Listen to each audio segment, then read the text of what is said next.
Federal Bureau of Investigation won its reputation in the 1930s when FBI agents arrested or shot down certain notorious gangsters who'd consistently escaped the police. J. Edgar Hoover, director of the FBI for 48 years until his death in 1972, regarded the fight against crime and subversion as an all-out war in which democracy itself was at stake. Mr. Hoover's ideas are still respected. He believed that the war could only be won by carefully selecting the right sort of agents with the right sort of attitude to their work. Today, the Federal Bureau of Investigation runs training programs at its academy hidden away at the center of a Marine base south of Washington. Here, forensic technicians, police officers from all over the world, and above all, new agents come to be taught the FBI method and philosophy of law enforcement. Real tight.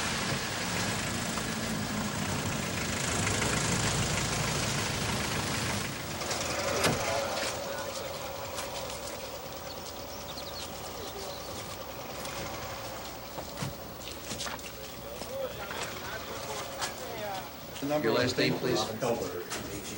Robinson. Room 209. And Tom will give you the badge. Yanchevsky. Room 204. How you feel? Okay. Could I have your attention, please? My name is Jim McKenzie, and I'm the director of the FBI Academy. Welcome to the FBI family. I'm glad to have you.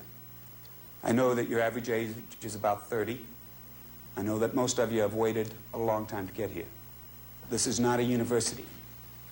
I'm paying your salary, so you're working. I expect the same amount of commitment, the same degree of work standards that I would expect of a special agent in the field. You'll find plenty of time to enjoy yourselves. But one of the things that you're going to be marked on during the 15 weeks of training is professional demeanor and conduct. The way you carry yourself and the way you handle yourself here at the Academy will be measured. The Academy is a system that is designed around performance. Our standards are not arbitrary. You know, 2 failures and you're out. I will say that 2 failures and you're in a lot of trouble. You're failing. But we do have a review process to look at you so we can be fair both to the organization, the FBI, and to you. What I'd like to do is to go around the room and find out who you are. Kevin from Bethlehem, Pennsylvania. I was an accountant with a public accounting firm. My name is John. I'm from Anaheim, California, and I'm an attorney. I'm Sue from Harrisburg, Pennsylvania, and I'm a teacher. I'm Kate. I'm from Central New Jersey, and I was a probation officer. Chris from Boulder, Colorado. And I was a professional graduate student. I'm Patty from Baltimore, Maryland, and I was an English teacher. Steve from San Francisco, California. I was a criminal investigator for Pacific Telephone Company. We dress in gym attire every time we go to gym. We're also required to wear white socks. If you don't have white socks, please purchase them.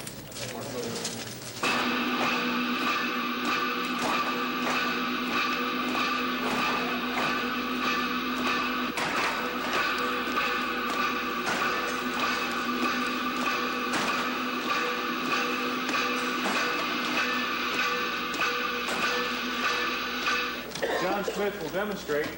Pulls himself up, over, back down. We'll say, go again. Okay? And back down. All right. 1. So get that chin up over. If an individual isn't healthy, he can't perform his job correctly. We also believe that a healthy individual is going to do his job better physically, but also emotionally. It's kind of a cycle. If an individual is healthy, he's going to feel better. If he feels better, he's going to look better. If he looks better, he's going to feel more confident about himself, and therefore go into an arrest situation with confidence. And if an individual goes into an arrest situation with confidence, the individual whom he's arresting is going to get that vibration. 10. Another one. Keep going, come on. We find no difference in performance between men and women, whites and minorities. We do get rid of the poor performer no matter what they are, and we keep the good performer. Physical training is one of those areas that you can measure human characteristics. The first thing we do is measure the new agent the first day, and then we measure their growth. Do they have the work standards, the motivation and commitment to reach the goals that we set for them? If they come in strong enough to be an FBI agent and actually decline in physical training, they may be strong enough to be an FBI agent, but they will not be an FBI agent because they've not shown me the human characteristics that we're looking for in an agent. Give it a good honest step. 100%. Do not, I repeat, do not point this weapon at any human being, whether it be in the dorm, whether it be down here in the gun cleaning room, or on the ring. All right? Any question there? So just think about what you're told to do. Apply it. You're going to be in fine shape. Those pins hold the ratchet in place. If you take a look at the back of the ratchet, you'll see two very small holes. All right? If you lose a pin, it's very easy to throw this weapon out of time. When a weapon is thrown out of time, your neighbors on your right and left are going to be thinking other than kindly of you. If you'll look right in between the armpits, okay, this is the most vulnerable part of the body. It's also, as you'll notice on our target area, it's also the widest. And if you wanted to put your fist right here, this is where I want to see those shots, just about right here. Let's point right over here on the 0 and the no smoking. Go ahead and point that area. All right? Hold your weapons up and look at them. Hold your weapons up and look at them. Combat. The FBI taught this to all the police departments. When the gun goes off, you get a nice recoil. You come up off the target, right? Now we're teaching this manner here. I'm not facing my target in this manner here. I'm facing it. Everything's gone karate these days, right? I'm in a bladed karate fighting stance, right? All right, you're learning this in the gym. You'll learn it throughout. Once that weapon clears the body, all right, starts clearing the body, the fingers dropping in, we're bringing the weapon right up to eye level in this manner. Pushing with my gun hand. I'm pushing. I'm sticking it right out. I'm shoving it right out. This is my weak hand. I'm coming up and I'm grabbing that weak hand. Make your grip, make it high in the back.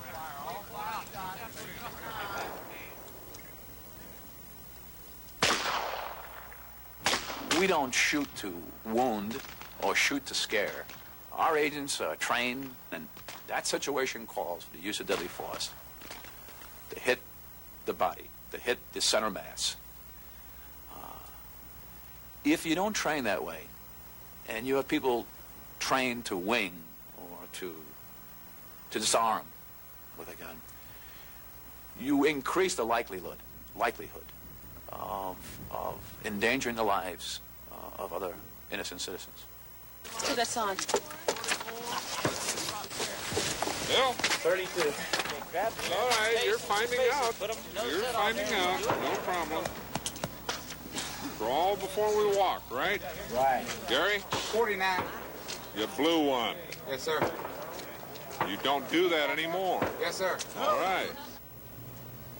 That our statistics indicate that a large percentage of gun battles involving police officers in this country occur in what we call low or subdued lighting levels. So that's the purpose for this particular type of training, to get you accustomed to shooting under poor lighting conditions. Line loaded? Not yet. Okay. Not yet. Pick up a little bit of a sight picture. Nice, smooth stroke of the trigger. Tight grip on the weapon, pick it up, stroke the trigger. Okay, still the waiver position, folks. All right, does everyone have them reset? 21 feet.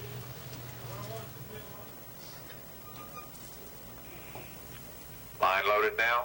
Yes. And ready. Watch your targets.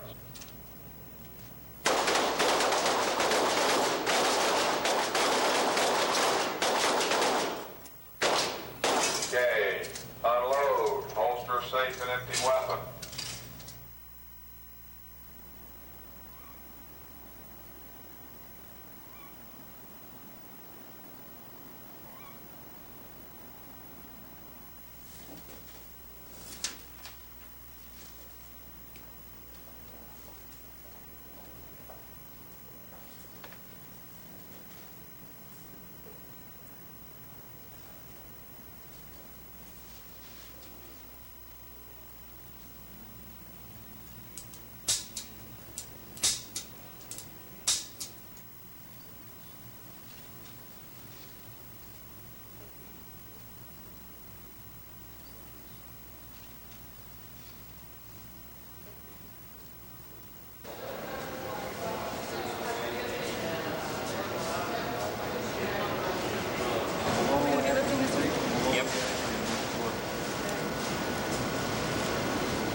I gotta get the scissors off.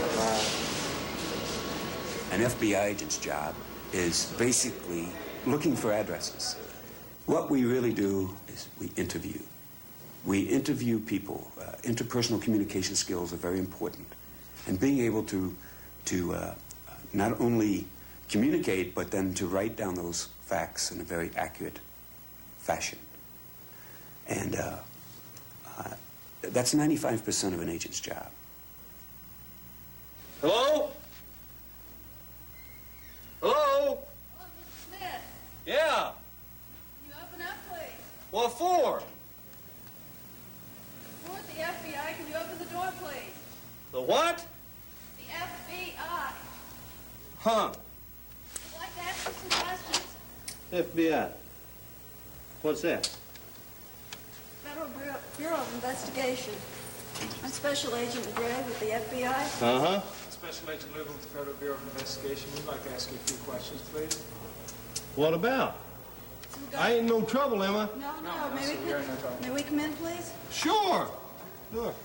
Thank you. Just shut the door, okay? Okay. Want to come on in here? I haven't had a chance to clean the house, you know. It's a little that's sloppy. all right. I still got some. I've been sitting here just writing a letter and stuff. Y'all sit down here. I'll clean up some of this mess here, okay? Oh, there's no problem. Yeah. Who are you now? I'm Special Agent Madre. We're both with the FBI. Mr. Smith, we're here in regard to your son, James. Jimmy? Jimmy? Yeah? Okay, I have the unfortunate task of having to tell He you... ain't hurt, is he? No, but a warrant was issued today for him. A what? A warrant. What for?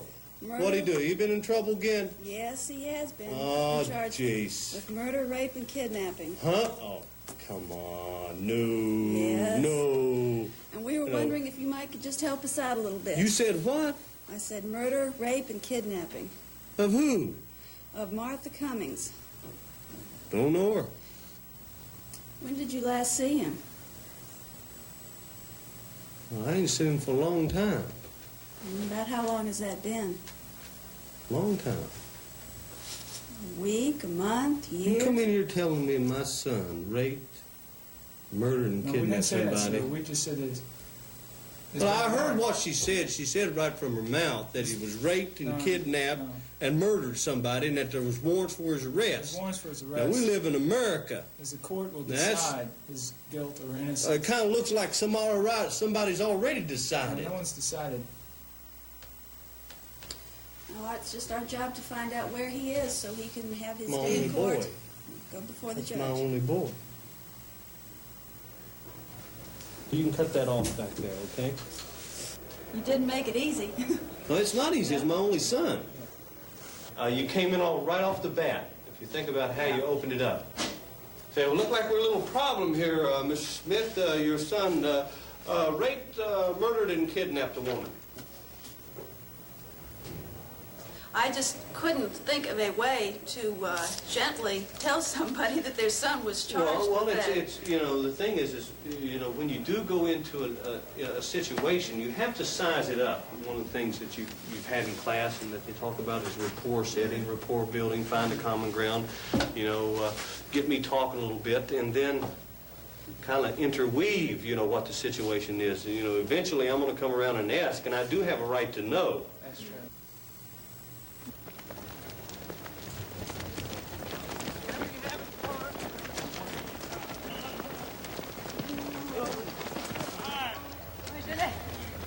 Okay, bring it around to the right. Bring it around to the right. Now, bear in mind one thing and one thing always. You have to always remember where your weapon is. When I'm talking to somebody, okay, and I say FBI and show them the creds, this hand is back, the coat is open. You don't want to walk up to somebody with the coat all buttoned up. If we decide the guy has been particularly bad, he makes any move to get away, to use his feet, if he makes any move whatsoever, take him right to the asphalt. Okay? Immediately, down he goes, all right? Now we're going to get down here and we're going to have a little confab with him and tell him that we really don't appreciate his act. If you're going to go through the motions here like this, like you're made out of wet spaghetti, you're not going to get the job done. If you're going to practice like that, then when you get in a real situation, there's going to be a tendency to react initially like that. This is for real. Respond. Boom. Boom. My partner opens the door, and you can see where Tommy is located. From here. You go in here in this position, tuck your head. Now, if he refuses to tuck his head, tuck it for him. If he decides he wants to come back out, my partner now has the leverage. This guy now gets a chance to feel what it's like to have a car door slammed on. Okay, in you go. In you go. Here. Terrible. Didn't even scare me. I want you to scare somebody. Scare them. It's a little better. I'm getting a little frightened. My position here, I've got the tires turned, and I keep my weapon up here in this fashion, and I make all my commands from here. My partner will have the shotgun, and he'll take the shotgun and lay it right across the crease. The person who handles the shotgun, he is my cover. Does it make sense to you, what I'm saying? Basically, this should be enough cover. Reach forward with your hands and spread out in a prone. Turn your head to your left. Turn your head to your left. Spread your legs. Other man in the car, slowly move to your left. Keep your hands up where I can see them. Now put your hands through the window of the door. I'd like to take it in a little broader context now and bring into play, if I may, the use of handguns. Could you police the American society without a gun? No. Let me ask you this then. Would you police the American society without a gun? No. These are the kinds of things I hear. Now, I might ask Alan, if I may, our British friend, give me an idea of what you think, assuming you can be a spokesman, which is probably unfair, but for the British police force, what do you think about the idea of policing the violent society with a handgun? We don't need guns at the moment, not generally. We don't patrol with guns. We do have them and we do use them on occasions, but I mentioned it before, to put it in perspective, Thames Valley Police, my department, has been in existence for 15 years in April, and there's never a shot been fired in anger. So it's a totally different idea, different philosophy, but we don't need them. The demand isn't there to patrol the streets wearing guns, and long may it remain so. I wonder how long that Great Britain and England in particular will have the advantage of being unarmed. Tom? Jim, I think 15 years ago, on a commercial robbery, the threatened use of deadly force and the presence of the gun was enough to accomplish obtaining of the money and departing the scene. Today, what happens is I see a lot of times they'll go in, they'll shoot someone first, they'll say, that's to get your attention, now we want your money. Would it be fair to say that in the United States, in the police possession, that guns save more lives than they take? Yes. Yeah. Is that fair to say? I think it is. I think that merely the fact that police officers have handguns adds to the reduction of violence in society. It's like a lock. It tends to keep honest people honest. 4 times a year, the FBI runs a special course for senior police officers from all over the USA as well as abroad. Among the police, competition is heavy to attend these National Academy courses, which combine the teaching of administrative skills with instruction in practical techniques. Shotgun here.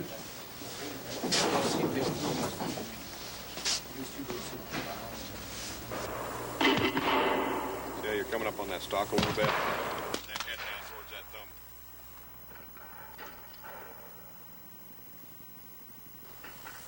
The whole principle of this combat loading is to be ready to fire in any instant with one hand if you have to. Not the best way to fire, but it may be the best under the circumstances.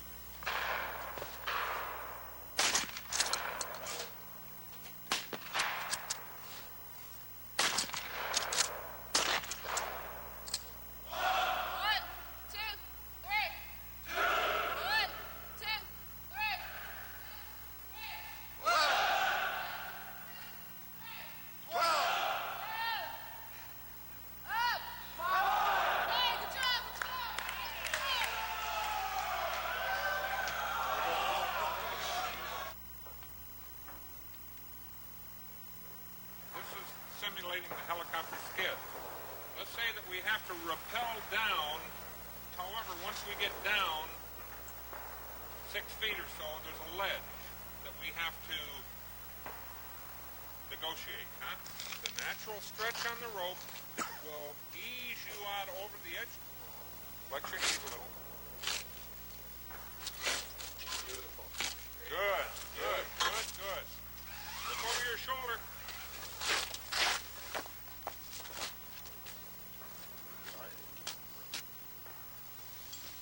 Break. Oh, you released too quick. I got it.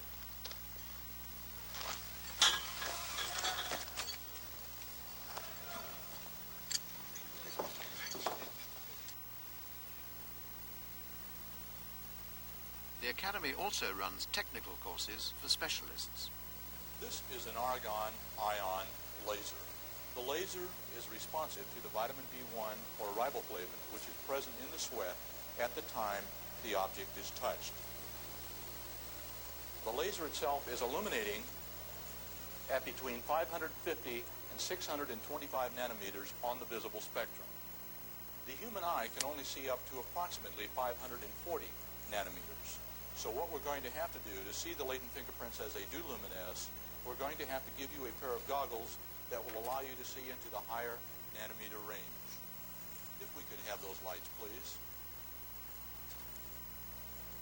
Now, wearing the goggles, you can see the fingerprints as they're luminescing on these different specimens. What is unique in the laser is that it detects latent fingerprints on surfaces which are normally non-productive. Objects like styrofoam, such would be used in packing material, wood. It also has been very successful at detecting extremely old prints. The Academy also carries out its own research. Their behavioral science unit has found a new way of determining the personality of wanted murderers by comparing their own lengthy studies of murderers now in prison with information from the scene of crime. In the new science wing, a team of agents regularly advises the police. Yesterday we got a Raleigh, North Carolina Police Department came up here with a lust murder case involving a black prostitute about 22 years of age. She was abducted apparently out of the inner city where she was working in prostitution. Reports and additional information on the subject. Doesn't look like more than, what, 40, 50 yards off the highway? Right. Okay, here's the focus now of the victim. As you can see, she's lying on her side, on her back. It appears the subject had walked down the side of this road and placed her. The profile we're developing here, they do have a suspect who was in the service. He was in the United States Marine Corps and was kicked out of the service. They got a general discharge. They don't know for what reasons yet. They have to investigate that. Before you tell us any more about him, he's, if working, I would place him in a type of job requiring labor, skilled labor, construction, like Bob said, construction type work, something along these lines. When he's working, it's construction work. He doesn't maintain any employment for more than 90 days, and then usually he's released because of insubordination. They'll probably find that in his military career, insubordination. We've talked to people in the assassin area, Sirhan, Squeaky Fromm, Sarah Jane Moore, who attempted to kill our former president, Gerald Ford. We've talked to some not quite as famous, but at the same time nonetheless notorious. Edmund Emil Kemper had killed his grandparents at 15. He killed his mother at about 22 years of age, and 6 or 7 other women in California. We've gotten certainly the dynamics of the personality, the height, weight, the appearance, the general job descriptions, the background, the behavior patterns, the employment, military service, or lack thereof. We've brought that down to the pretty well be routine, but we've also even gotten into the type of patterns that the individual may have, the speech patterns, the any possible deformities or things along that line.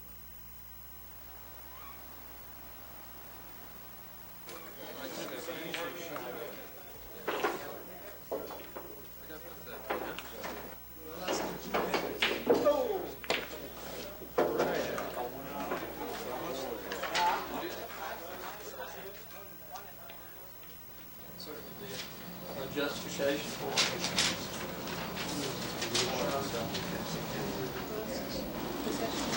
Let's go over that one. You've got the notes. Well, first you have to have a lawful arrest, to have a search incident to arrest, and you have to have probable cause. And of course the objective is to preserve evidence, to protect the officer and to prevent escape. That's what they call the full search, not the pat down. The pat down falls within the stop and frisk. Yeah, that's the Terry stop. Reasonable suspicion. I'm learning all this. You all probably heard it all before.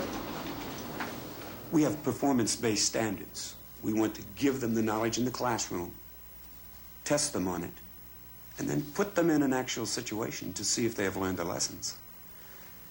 They may be excellent students, but not be able to translate it into a real situation. We have to make sure that they can use the information before they leave the FBI Academy. If they cannot perform, we'll dismiss them from the program. This is a non-violent arrest situation that deals with a person that's had been charged with embezzling money from a bank. And the object of this exercise is that we give the students some nebulous information about the location of the fugitive. And they're directed to the FBI Academy, where the person has been playing pool. And of course we have several pool areas. And they generally go to one of the other areas, and then through process of elimination they end up at this particular area. The description is that he was last seen wearing a business suit, and that he has a tattoo of the name Chris. His name is Christopher Columbus. He has the tattoo on his left forearm, according to a witness. What we try to teach them to do is go in and begin at a very low-key type interview situation. And if the person becomes hostile and wants to escalate to a more aggressive level, then the agents have to follow that lead. That's great.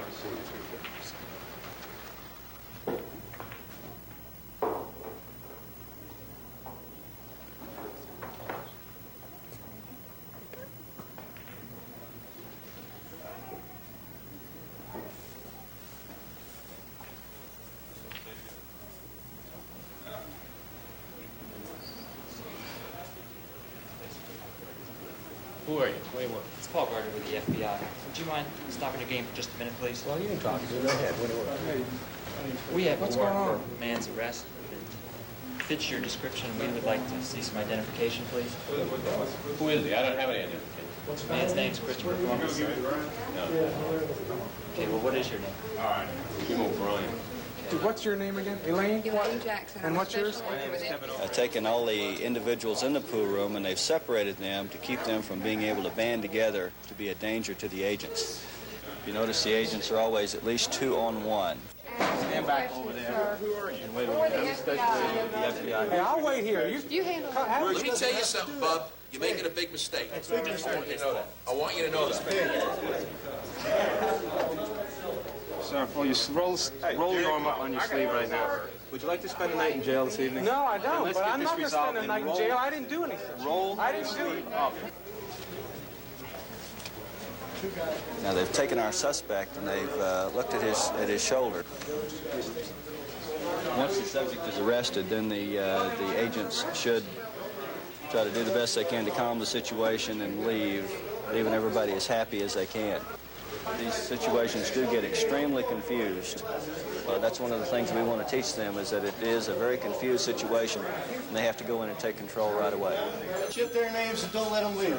Let me take Don't let these guys leave. He committed robbery, you tell me, right? Yes, sir. And he's got a tattoo? Yes, sir. Would someone answer the damn phone? It's driving me nuts. Thank you, sir. Wait, what do you mean, thank you, sir? I come in here to shoot pool. You tell me that someone's committed robbery, and then I got to tell you my name. I tell you my name. Did you check his forearm? Yes, he checked my forearm. Okay, let's go. Mind if I interrupt while you're talking? He left about 5 minutes ago. What? Wait a minute. What is this? What did you come here to do? Make an arrest. You don't want to let a gang-up type situation take place. Identify the individual, make the arrest, do it. In and get out quick. Pool halls are not the most comfortable places for any authority figures. You don't want to hang around there and wait for something to happen. You do your business and you leave. The longer you're there, the greater probability is you're going to get a big dose of groupthink, and everyone's going to be saying, you know, we come in here to shoot pool and have a little relaxing time, and all of a sudden, here comes the law in here to create havoc. I'm on my lunch hour, I'm on this, I'm on my day off, I like to shoot pool. So you want to provide as little inconvenience as possible. So get in there, you dominate the situation. Once you establish control, you keep control. When control starts to shift and drift away from you, the power starts to shift. And then all of a sudden, to use an old expression, the animals start running the zoo, and the zookeepers don't contain the situation. In the kidnap exercise, the instructors again play different roles, and the class, under their own instructor, follow the clues.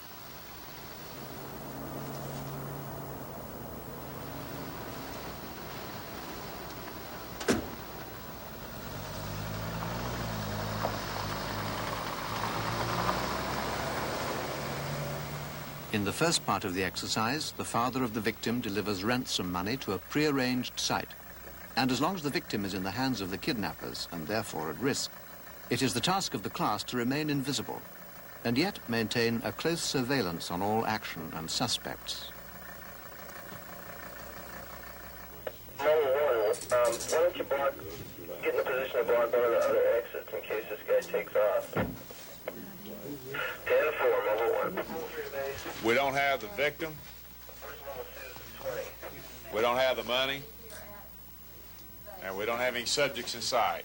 We do have a subject vehicle that we are surveilling, okay? If we don't have anything developed between now and 11:30, we're going to break for a quick lunch.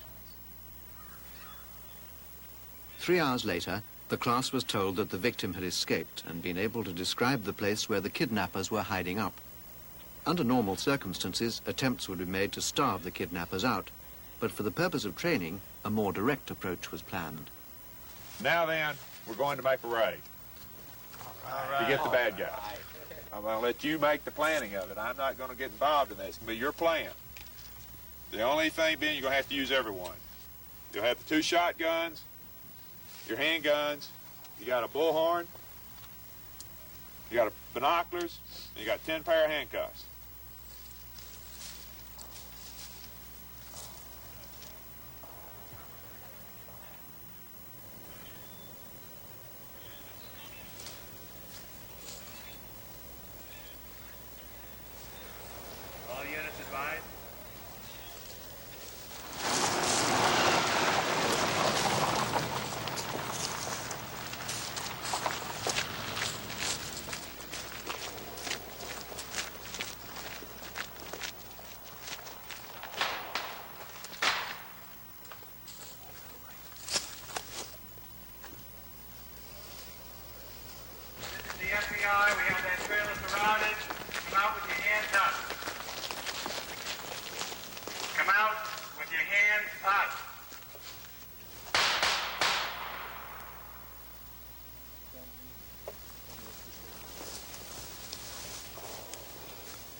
working? Keep your colors flying, dog. I got the door. Okay, we got it. Walk very slowly towards the blue car right in front of you. You got it. That's why I came out. All right, we're trying to get some people back your way.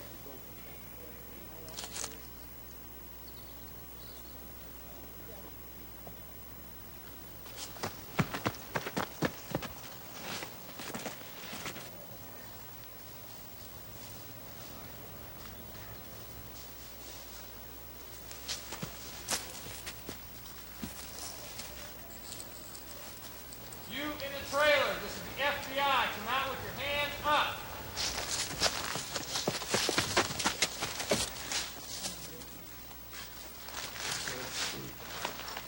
What do we got as far as this? Goes this way. The hinges are down here. Hinges is not hinged. It's not hinged.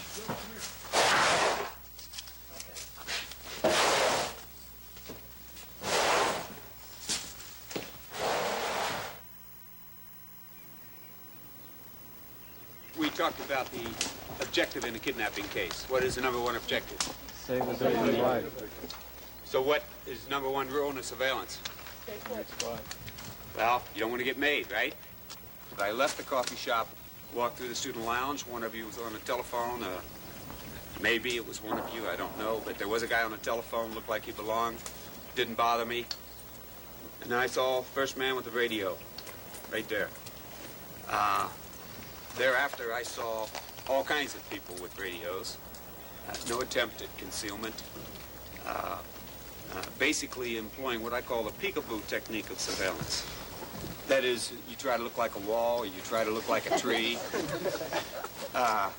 You know, if you're standing looking around the corner, it's kind of obvious, you know, that you're on a surveillance.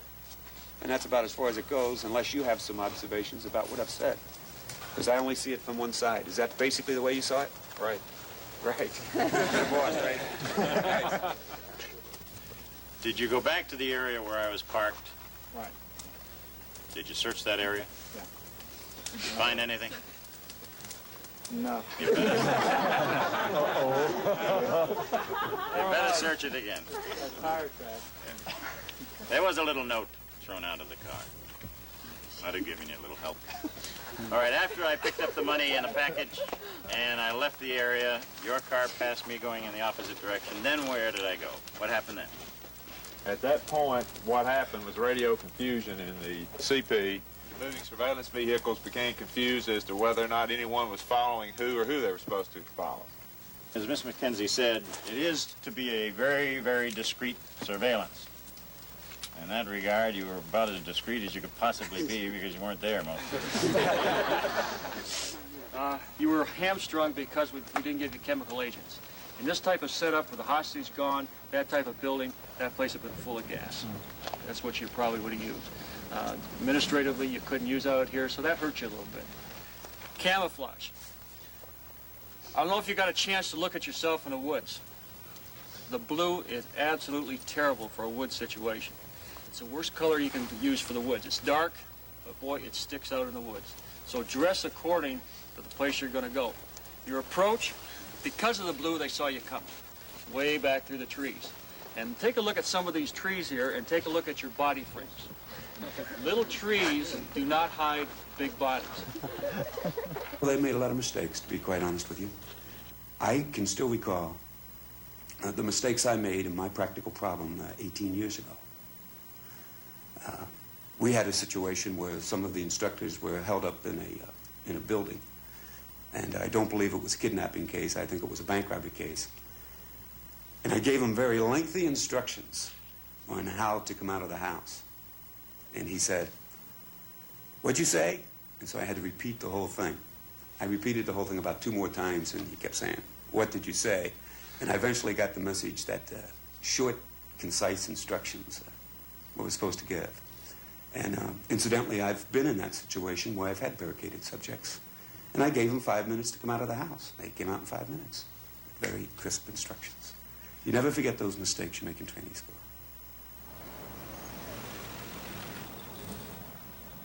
To your left are your larger handguns, 44s, 45 autos, 451s, some of your exotic calibers. About 85% were taken from your criminal. This one belonged to John Dillinger, 45 Colt. This one was taken from Mel's Sporting Goods store in Los Angeles, Patty Hearst. This came in 12 days ago. And we said that the guy who wrote that note is exactly the same guy who wrote the previous note. This is a known person. He got out of jail a month ago. We already know what he's doing on parole, don't we? He's robbing banks. If you don't have any leads in this case except the note, and you send it to us, and we says this note was written by this guy, and here's his name, that's a wonderful clue to your investigation, isn't it? Happens all the time. Feel free to kind of poke around here. We find that the bank robber who presents a note tends to get pretty stylized. If it was successful last time, I'm going to use the same set of words or a similar set of words this time.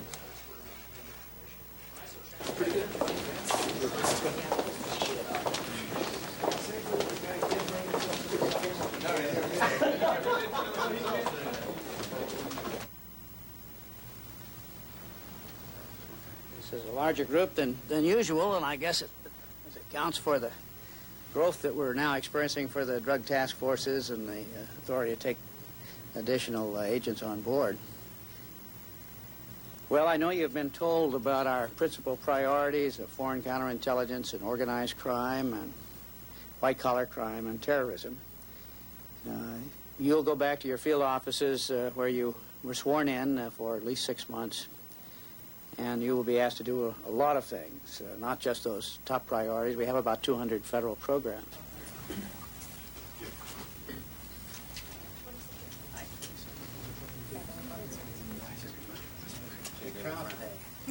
I put a very high personal priority on maintaining the level and quality of the men and women coming into this organization. Jim Parcell. John Walton. John Kinsey. That's Texas, that's right. My hair's wet, so That's okay. See, Alan, that's also known as a porta potty. Yeah, you got it.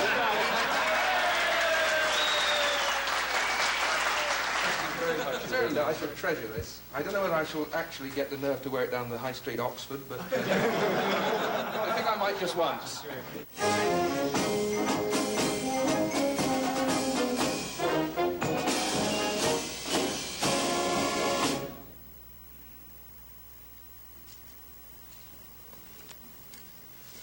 Ladies and gentlemen, welcome to the FBI Academy.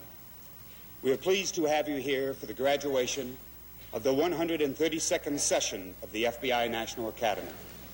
Our first speaker this morning is highly regarded by his associates, who have elected him their spokesman. It's my pleasure to introduce Chief Inspector Alan Inglefield, spokesman for the graduating class.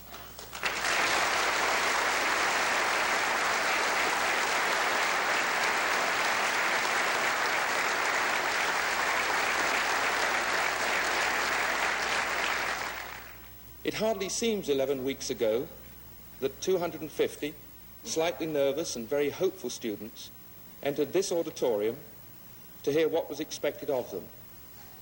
I well remember that first day expressing surprise that so many teachers wanted to see me, and being slightly indignant when told that as a foreign student they wanted to check the quality of my spoken English.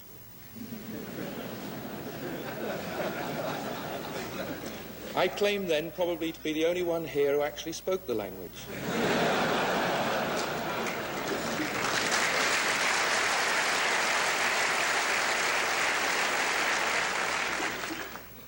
We were left in no doubt at all as to what was expected of us, and we sincerely hope that we have fulfilled those expectations in every particular. Martin A. Viscione, Groton, Connecticut Police Department. H. Wallace Welliver III, Upper Dublin Township Police Department, Port Washington, Pennsylvania. John E. Thornton, Houston Arson Division. Tote King, Ministry of Justice, Investigation Bureau, Republic of China. Richard G. Wise, Baldwin, Missouri Police Department.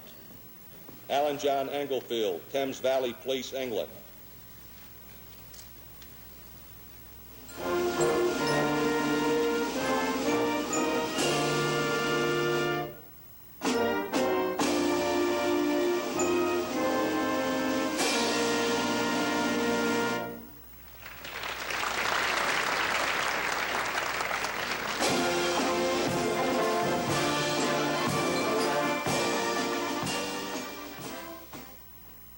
Welcome to the FBI family. I'm glad to have you. You're starting out a 15-week training program to help you become basic FBI agents. This job is a fun job. If you want to make money, go someplace else. If you want to have a rewarding life, if you want to contribute to society, if you want to have the feeling sometime of taking a 7-year-old child that the parents thought the child was going to die and give it back to the parents. You know, that feeling is impossible to describe, but if you've just done it once, it's a feeling that you'll never forget. It's a great feeling. I've been in the Bureau 22 years. I've never been asked to go out on a case that I said no. Never. That includes New Year's Eve at 7:30. That's the kind of esprit de corps you have to build here in 15 weeks. Every member of the staff wants you to graduate. 15 weeks from today, I want to hand you your credentials. But most importantly, if I do hand you those credentials, you're going to earn them. And that's what I want. Good luck to you. Okay?